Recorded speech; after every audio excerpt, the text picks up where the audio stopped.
In the 12th century BC, Troy, in Asia Minor, was attacked by a Greek army led by Agamemnon. The heavily fortified city held out patiently under the command of the master warrior Hector and his cousin, Aeneas, another master warrior.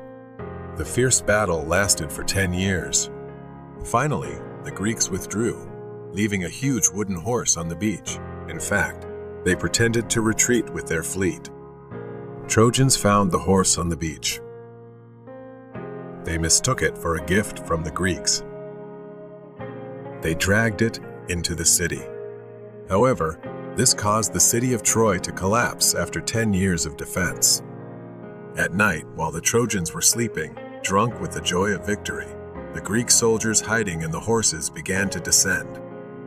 Within moments, the city of Troy was engulfed in flames and anarchy. Royalty and commoners alike were murdered.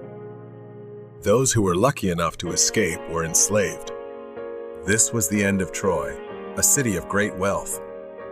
However, King Troy's son-in-law, master warrior Aeneas, led his clan to a dramatic escape in this tragedy. Aeneas and his clan split up into several ships and fled the burning city. They first reached Carthage. Aeneas fell in love with Dido, the queen of the city. Dido, who fell for him, begged him to stay in Carthage. However, Aeneas, commanded by Zeus, eventually turned her away. After he left, Dido committed suicide. Aeneas then wandered for 7 years, including visit to the underworld. Finally, he arrived in Latium, in central Italy. Latium is an adjectival form of Latin. That means it is the name of a region inhabited by Latin people. The king of the region took a liking to Aeneas. Aeneas married the princess Lavinia. He built a new city, Lavinium.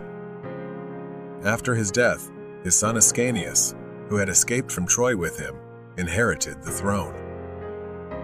Ascanius ruled the country for 30 years and then built a new city named Alba Longa. This was the city that would later become the foundation of Rome. From this time until Romulus founded Rome, there were many legendary kings in the years that followed. However, they are literally legends. We don't know if Aeneas actually existed, if he actually traveled to Italy, or if there were actually legendary kings. It's all myth and legend. However, the Trojan War itself was discovered to be a real event in 1871, thanks to the excavations of German archaeologist Heinrich Schliemann. In any case, the Romans firmly believed that their founder Romulus was a descendant of Aeneas. Alba Longa continued to be ruled by Aeneas's descendants, legendary kings.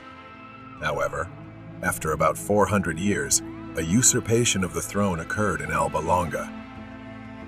The younger brother forced his older brother out. He found all of his older brother's sons and killed them. He also made his niece, a priestess who was forbidden from marrying or having children. He was worried that if she gave birth to a son, he would be put in an awkward position. However, while she was asleep by the river, the god Mars fell in love with her. He descended from the sky, made love to her, and impregnated her. It all happened before she woke up. Thus, twin sons were born, named Romulus and Remus. When her uncle found out, he was furious and imprisoned her. Another version of the story says she was thrown into a river and dramatically rescued by the god of water. The twins were placed in a basket and floated down the river Tiber. As the basket floated downstream, it got stuck in the reeds on the riverbank. A wolf passing by heard the cries of the babies in the basket. The wolf saved the 2 babies by suckling them. At first, the twins grew up on the wolf's milk. Later, a shepherd found them and took them home to raise them.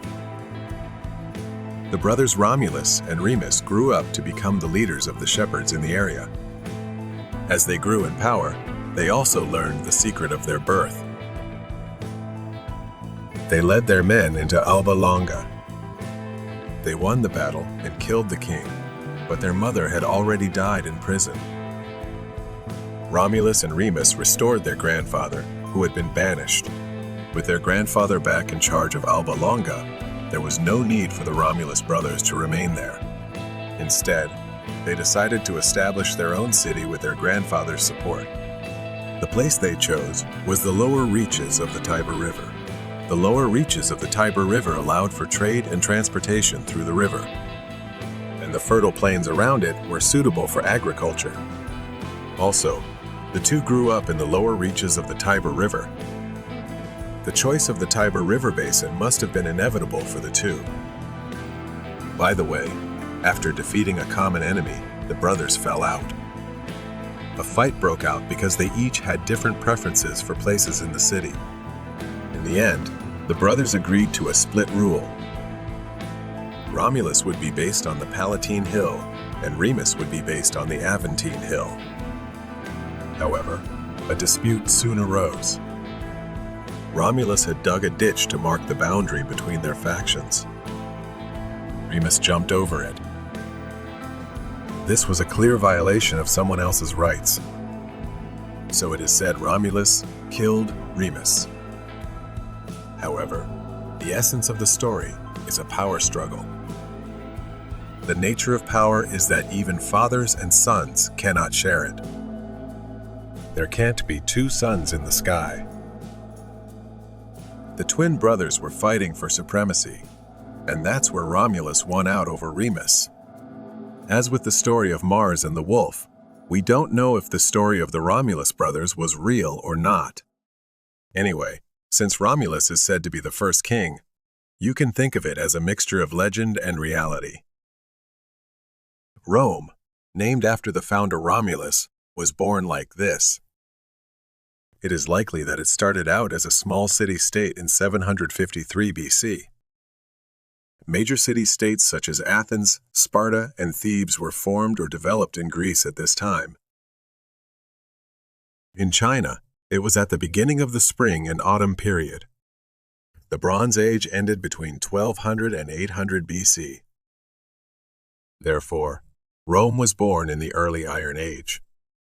It is said that by this time, iron was already widely used for tools and weapons. Hello!